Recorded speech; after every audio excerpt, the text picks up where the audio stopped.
Hare Krishna, everyone. Good evening. I'm Nanda Priyadas again, and we continue Bhagavad Gita as it is, reading chapter by chapter. During the overviews, we are actually now on chapter 14. 14th chapter is called The Three Modes of Material Nature. Yes. Om Namo Bhagavate Vasudevaya. Om Namo Bhagavate Vasudevaya. Om Namo Bhagavate Vasudevaya. Yes, this is one of the wonderful chapters, the three modes of material nature. Well, in the chapter 13, chapter before, Krishna talks a lot about the body, the owner of the body, or the knower of the body. Kshetra is the body or the field. And Kshetragya is someone who uses this field for its own purposes. It's called Kshetragya, knower of the body, or owner, or somebody who is enjoying being in this body. And the superknower, the super soul who is controlling both the body and the owner. So it's a lot of analytical knowledge about material modes and material nature and how the soul is entrapped in different bodies and things like that. It's quite Sankhya type of chapter. Sankhya means, kind of analytical study of this world. And now Krishna goes on to the next chapter and talks about more details about this world, this energy of matter in a different from different perspective. He starts this chapter by saying, Sri Bhagavan Vacha, Param Bhuya Pravakshyami, Gyananam Gyanamuttamam, Yajgatva Munaya Sarve, Param Siddhim Itto Gajaha. The Supreme Personality of Godhead said, Again I shall declare to you this supreme wisdom, the best of all knowledge, knowing which all the sages have attained the supreme perfection. It's kind of astonishing because Krishna basically starts every chapter by saying that this is the supreme knowledge. This is much better than the chapters before, the knowledge before. So kind of what's going on? Which one is the best? So well, it's not it should not be understood like that. Well, it's like the same knowledge, it's just different departments of it, different levels of it. So let's see. Idam gyanam upashritya mamasa dharmyam agata sarge pinopajayante pralayena vetanti cha. By becoming fixed in this knowledge, one can attain to the transcendental nature like my own. Thus established, one is not born at the time of creation or disturbed at the time of dissolution. Well, the point is that this chapter addresses the main way we are entangled in this world.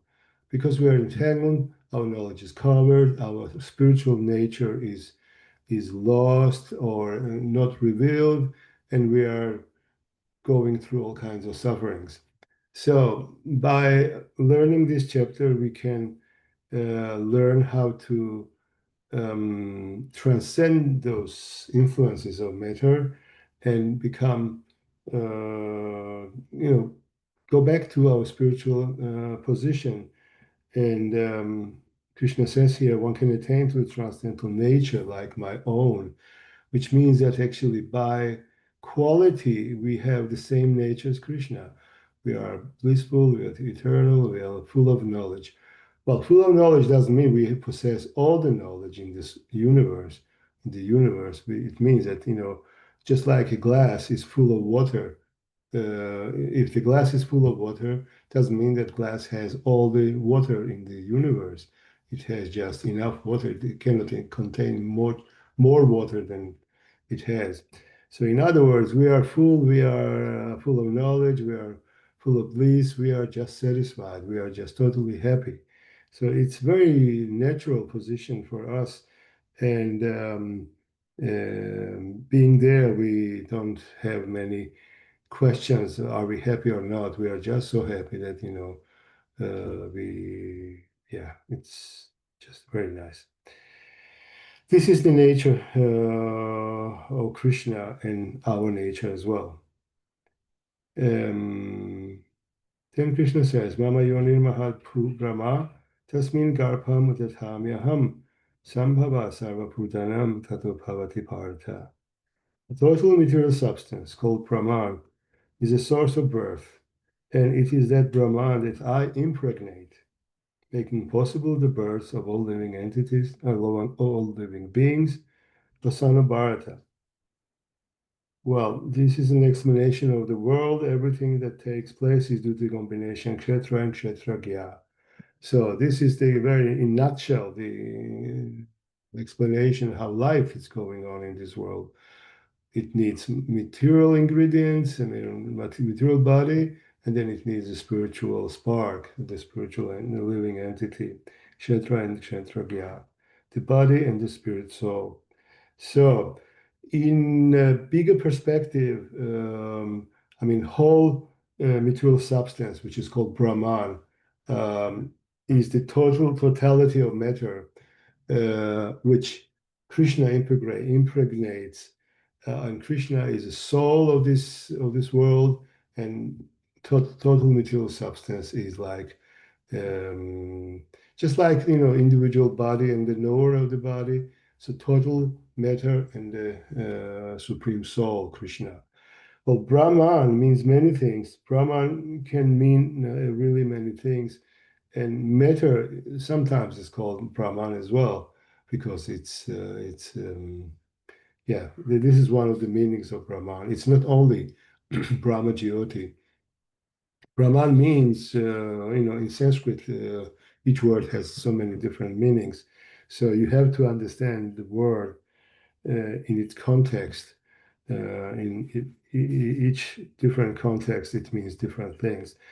You need somebody who can explain to you, and you need some acharya, some great devotee, just like Srila Prabhupada, to explain to you what each word means in which context. That's why we don't just read Bhagavad Gita, we read Bhagavad Gita by the commentaries of pure devotee Srila Prabhupada. Sarvayonishu kaunteya murtaya samphavantiya tasam brahma mahadionir aham bija pradapita. It should be understood that all species of life, O son of Kunti, are made possible by birth in this material nature, and that I'm the seed-giving father. Yes, just like if when I was born, there was this kind of material ingredient where my soul has entered it, and it gave what can we see life? What shall I say? Life to this material combination.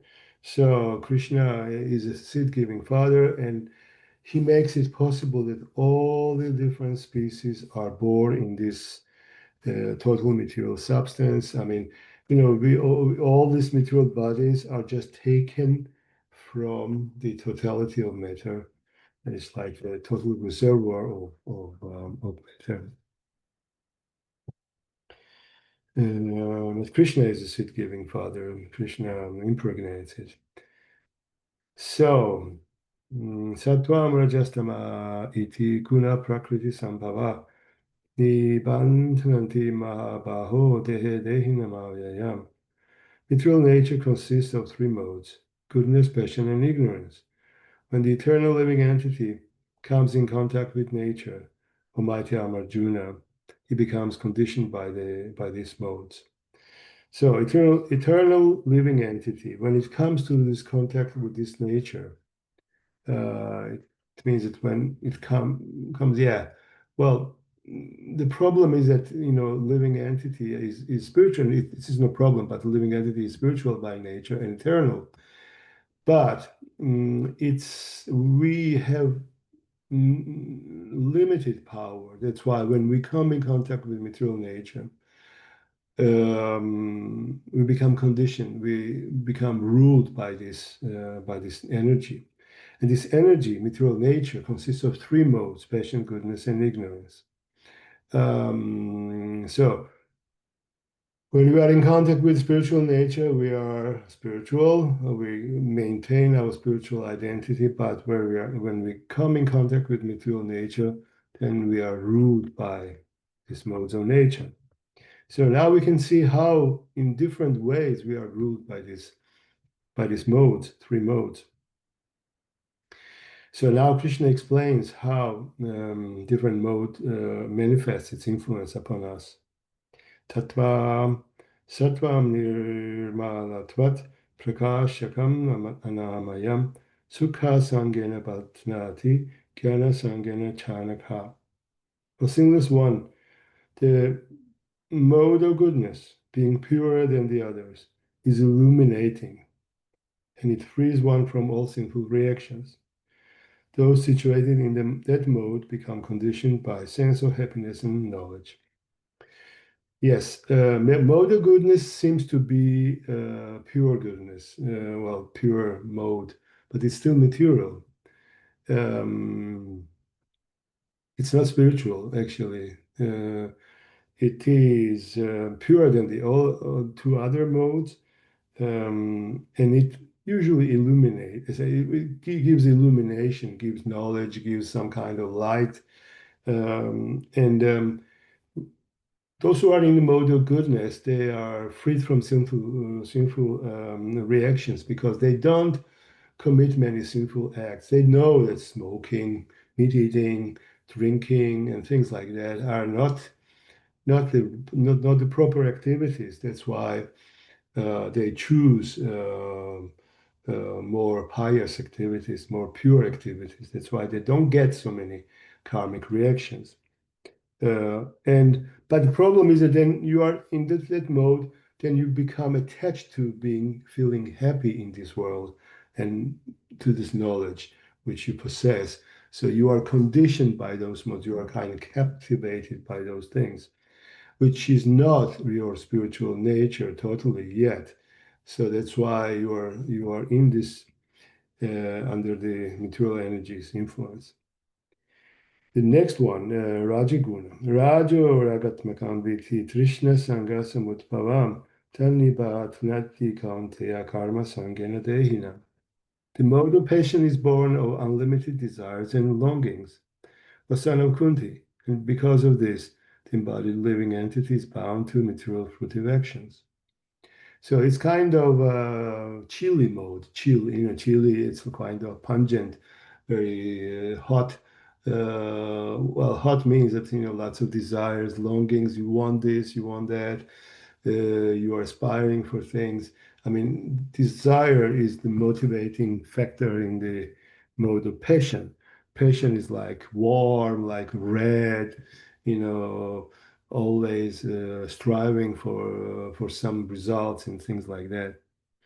And so you will always act to get something. While in the mode of goodness, you don't want to like earn lots of money and things like that. You just want to be peaceful, harmonic, learn lots of things, and be kind of balanced in life and things like that. But in the mode of passion, you want to achieve all the time, and you are acting. So there's like adrenaline mode, lots of adrenaline in this mode of passion. But then comes the mode of darkness. Tamas tvagyana chamviti mohanam sarvadehinam pramadalasya nirbati nidrapis tannibatnanti parata. A son of Bharata, know that the mode of darkness, born of ignorance, is a delusion of all embodied living entities. The results of this mode are madness, indolence, and sleep, which bind the conditioned soul. Yeah, it's ignorance or the same darkness. I mean, synonym to ignorance is darkness, delusion. It makes you delusion, the living entity becomes totally bewildered, loses common sense and things like that. And it results in becoming mad. Just, you become totally mad, indolent. Indolent means that, you don't want to do anything, just sitting and watching and just gazing and I don't know, and sleep. And this will bind the conditioned soul. So it's kind of gradual degradation of the soul from being eternal, spiritual, then coming down to material knowledge and illumination and happiness. Happiness means that, oh, everything is so good in my life, and I just want to continue like that all the time. And you think this is your home, I mean, your natural situation in goodness, and you want to stay here. But the problem is that, you can glide down to the mode of passion where you become attached to gaining different results and you become greedy and lusty, then you become ignorant and dull. So this is the problem with material modes because they will drag one down more and more. Sattvam sukhe sanjayati raja karmani partha kyanamabritya tu tama pramade sanjayatuta. Asana Bharata, the mode of goodness conditions one to happiness. Passion conditions one to fruitive actions. Action and ignorance, covering one's knowledge, binds one to madness. So it's like where do different modes bring you to? Uh, Happiness, fruitive action, and madness. Rajastamascha pi puya sattvam bhavati partha. Raja sattvam tamaschaiva tama sattvam rajastatha. Sometimes the mode of goodness become prominent, defeating the modes of passion and ignorance. Asanuparta. Sometimes the mode of passion defeats goodness and ignorance. And at the other times, ignorance defeats goodness and passion. In this way, there is always competition for supremacy. So these modes are never, quiet. I mean, they always strive for competition. So sometimes goodness, sometimes passion, sometimes ignorance is dominating. And when one dominates, two others are under the, like depressed, suppressed. So, well, they are never really represented in pure form, just like you never see totally, I mean, it's just always mixture. And one of those are prominent, and two others are, represented in lesser degrees. It's not 100% goodness, 100% of this. Because even in goodness, you have to go to sleep, and sleep is actually ignorance. So you cannot just eliminate it, eliminate the other. Just like you need, what shall I say? I think dopamine is the hormone for goodness, and adrenaline is the hormone of passion, I would say. Cortisol is probably the hormone of ignorance. You see, I think. Anyway, I have to think about it, but I think so. Anyway, so you need all those things anyway, but in different combinations. But you choose yourself which one you want to become influenced more than the other ones. So. Sarvadvarishu dehismi prakasha upajayate jnanam yada tada vidyat vivritham sattvam ityuta. The manifestation of the mode of goodness can be experienced when all the gates of the body are illuminated by knowledge. So, what are the gates of the body? Two eyes, two ears, this is four, two nostrils, six, mouth, seven, genitals and anus, 8 and 9. So it means that,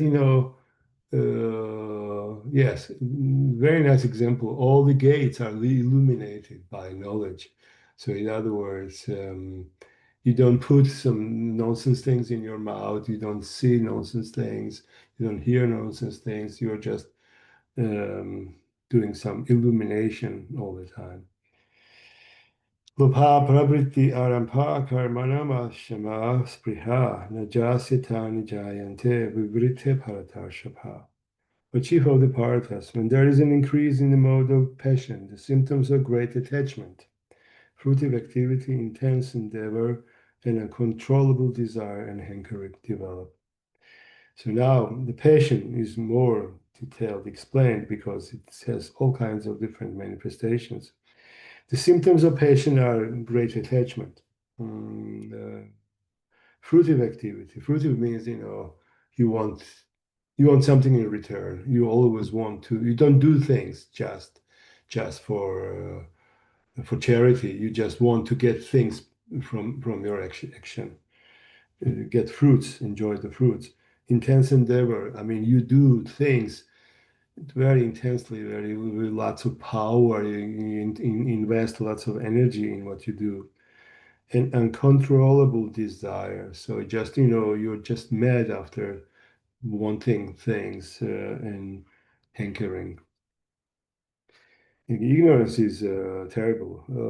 Prakasho pravritischa pramado moha eva cha tamasitani jayante vivrite kurunandana. When there is increase in the mode of ignorance, asana kuru, darkness, inertia, madness, and illusion are manifested. So, yes. Well, we all know people who just live in a very filthy place, don't dress, don't go to, don't bathe, don't clean themselves. Yeah, I mean, so they are just covered by darkness, too much darkness, and they want, they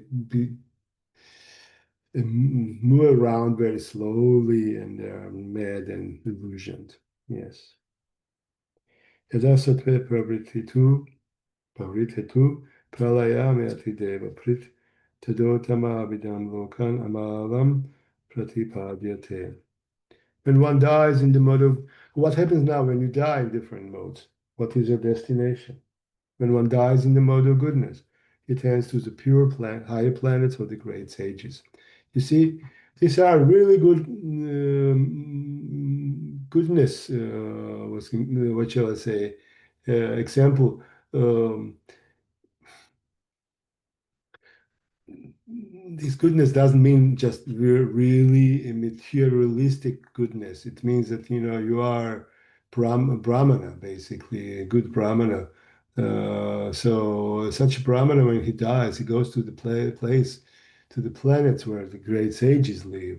I mean, so I don't think it very much applies to the modern philosophers or modern scientists, which not are not really in goodness. There's a mixture of goodness and things.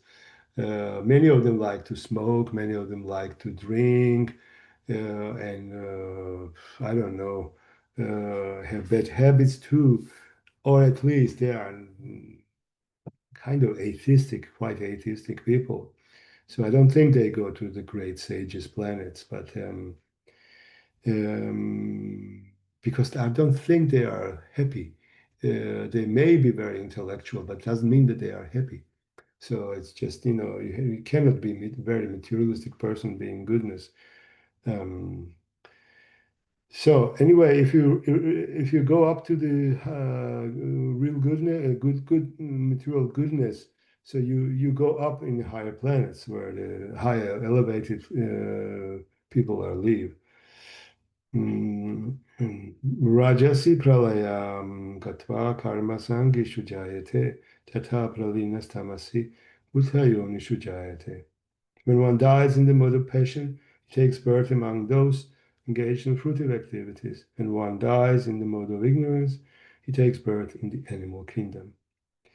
Yes, normally the fruitive activities are those who, those who are engaged in fruitive activities are like modern people. But modern people are very much influenced by ignorance as well. Anyway, it basically means that you be born among human beings, or beings who are just mostly interested in getting some fruits of their result of their activities. And if you die in the mode of ignorance, then you become lower, we become lower animal, lower animal, whatever, or even lower than animal. Animal in this case doesn't mean only like four-legged animals. It means everything is below human form of life. It may be trees, it may be, I don't know, fish, birds, and all kinds of things.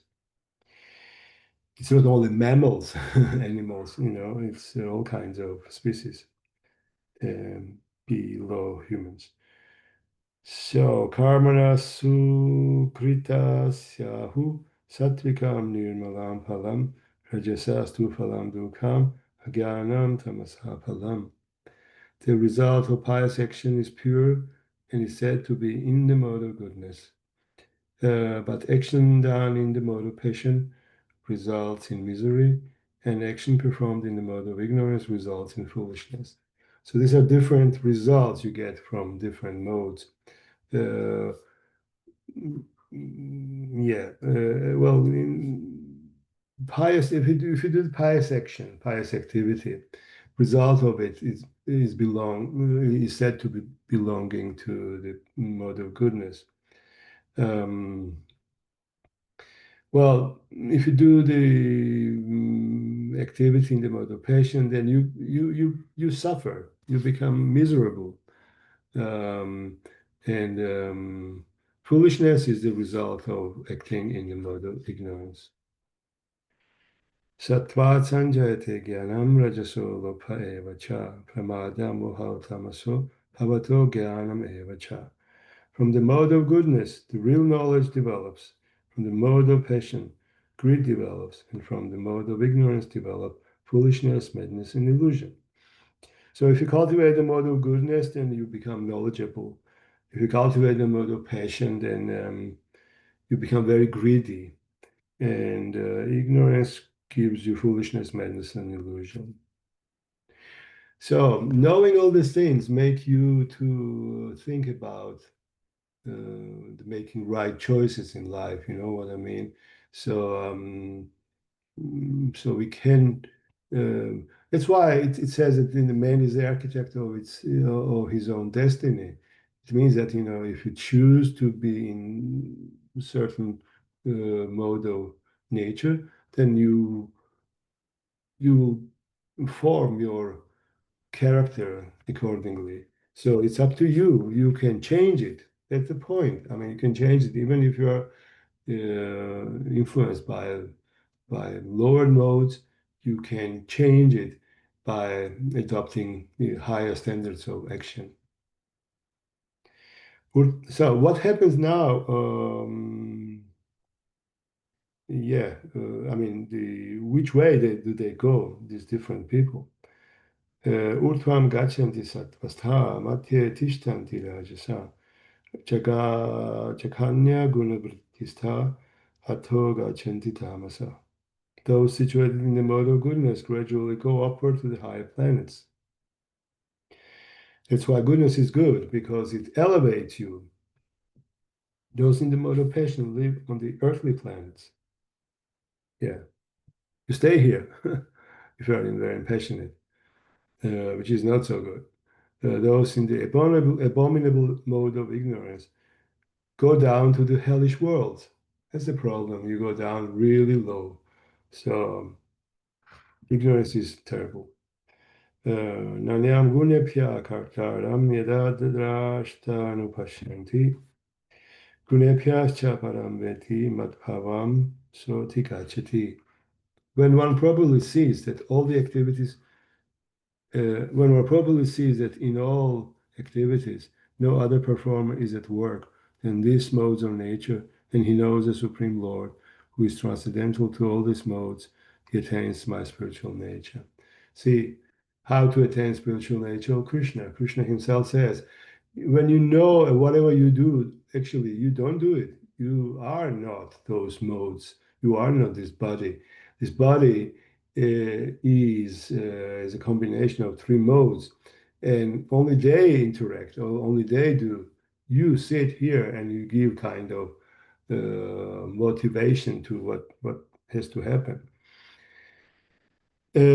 If you understand that you are not this body and all this body just does things, and you observe this, and you know the Supreme Lord, and the Supreme Lord is never affected by these modes. He's always transcendental. Then we attain Krishna's spiritual nature. So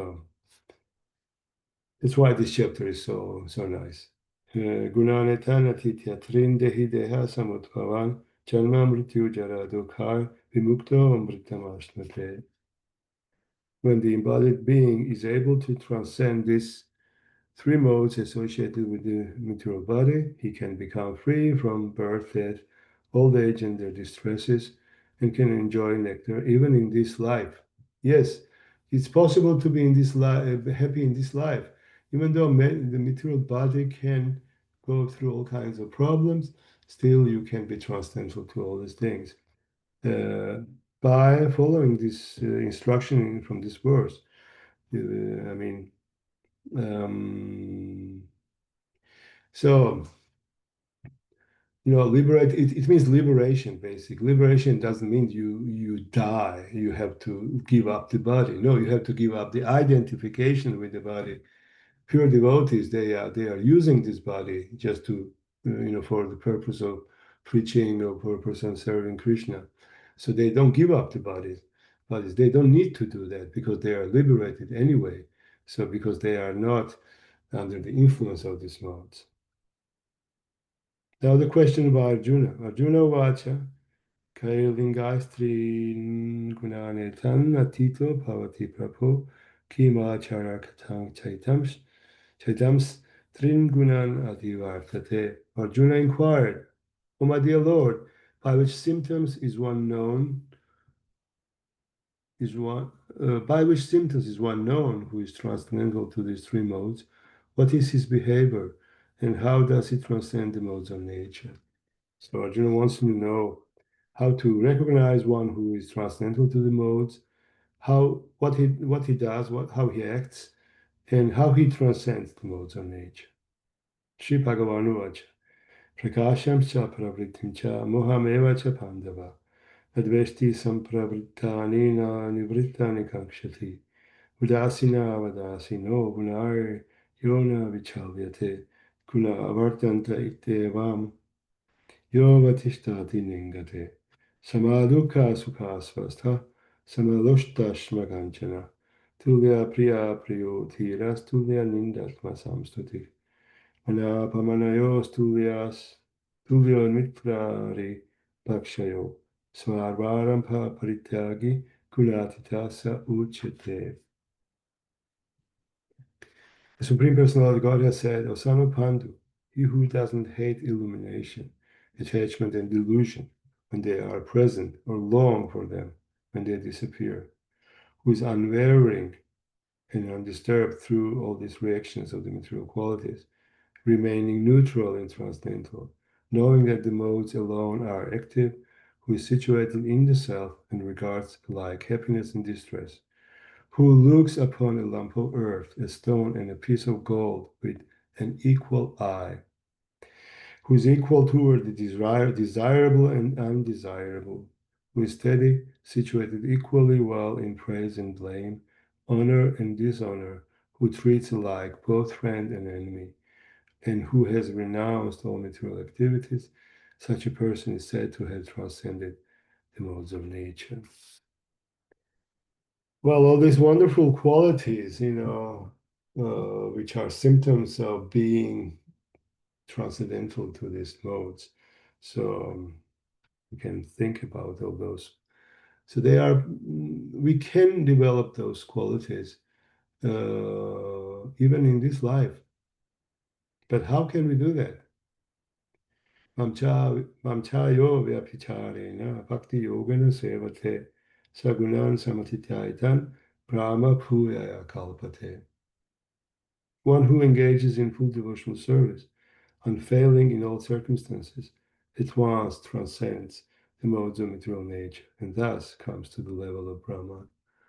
So pure devotional service, basically, full devotional service, unfailing in all circumstances. It's not like, okay, today I'm feeling good. I would like to serve Krishna. Tomorrow, the other day I wasn't doing very well, so I did not really want to serve Krishna. No, it's just always serving Krishna, always serving Krishna. So if you do that, then you become transcendental immediately.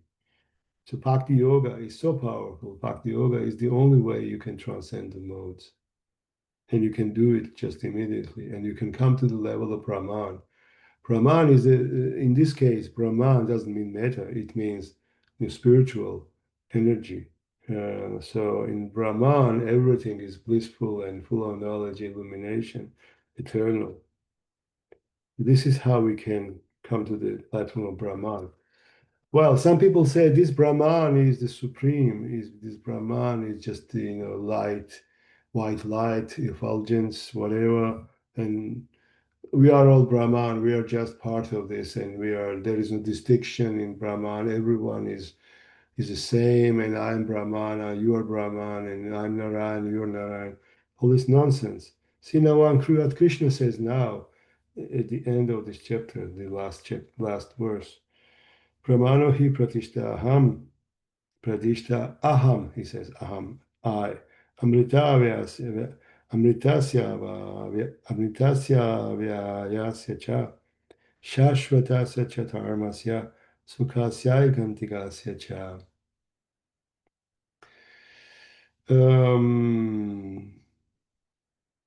This amritasya, shashvatasya, dharmasya, sukhasya, sya. These are what we call genitive, genetivus. It means a possessive case. And see, it means of the eternal, of the constitutional, of happiness, of and so on. Now Krishna says, and I am the basis of the impersonal Brahman, which is immortal, imperishable, and eternal, and is the constitutional position of ultimate happiness.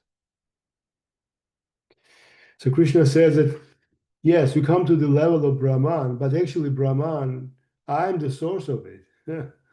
I'm the basis of impersonal Brahman.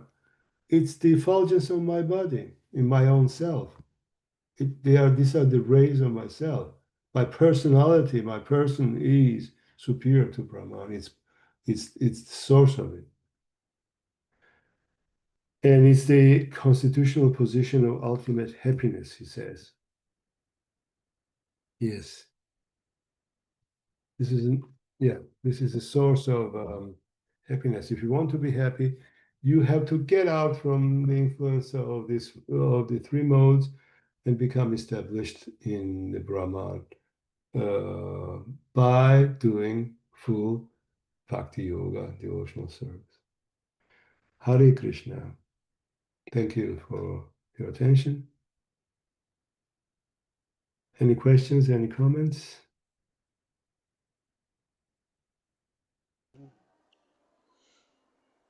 Yes, Prabhu, one question. Yeah. Prabhu, when we talk about the three modes, how Yeah. do we talk to ourselves? Should we be assessing our own thoughts, our own actions by every single one of them to say, okay, this one was in this mode, this one was in this mode, or should we just focus on the fact that everything is just a part and it's a cycle and it will come and go? Well, even if you get what shall I say? I mean, it's we don't need to become like very much paranoid, whatever. The point is that even if you have good things, good thoughts, and it's nice. But even if you get some ignorant ideas or passionate ideas or desires, just let them go. They come in and go. It's like just passing of the clouds. And you sit here and you watch the sky. Wind blows the clouds, and they pass away. And one cloud, another one, third one. So don't get attached to different thoughts. What shall I say? I mean, it's okay if you get some stupid idea. Let's just don't get attached to it. So let it go. Just don't pay attention to it. Yeah. If you give attention to your thoughts, they become stronger.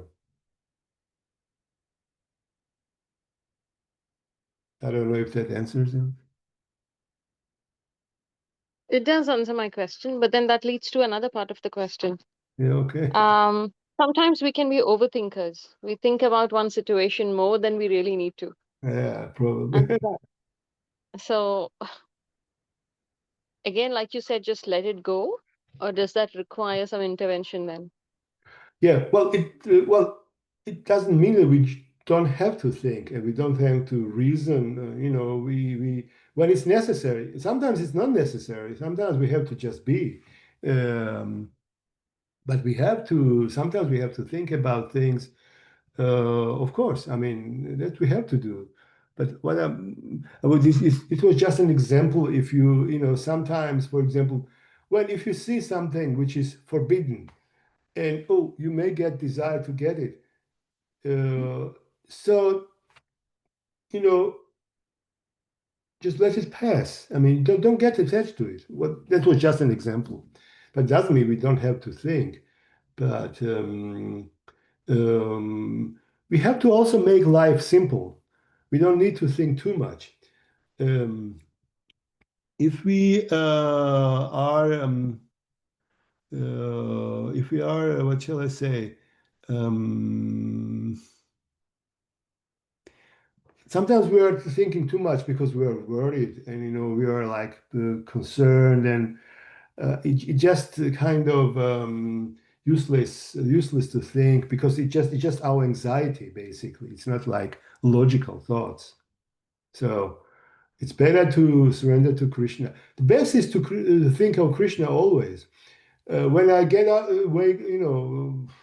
wake up in the morning, while in bed, I always, today is like I have to do this, I have to do all kinds of anxieties come immediately. I don't need to, it just comes out, they come automatically.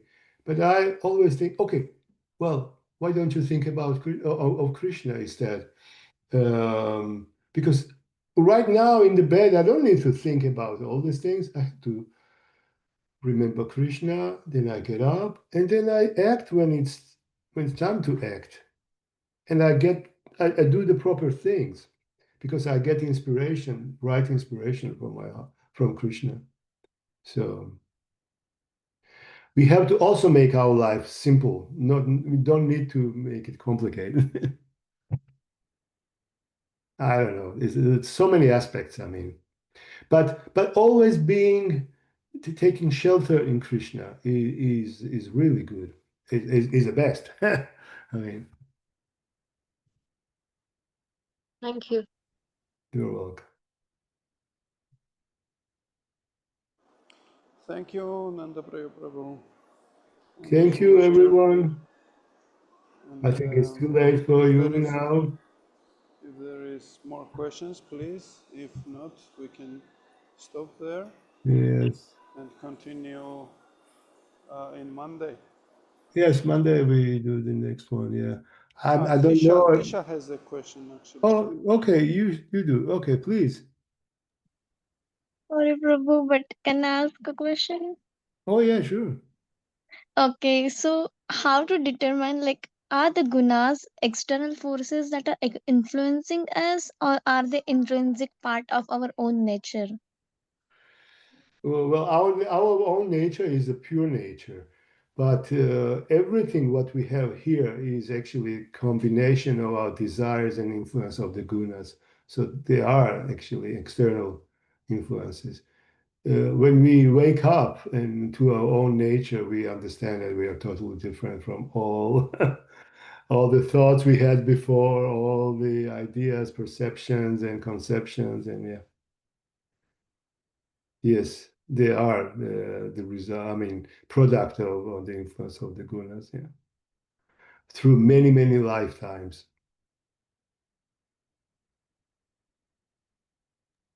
Thank you, Prabhu. Hare Krishna. Hare Krishna.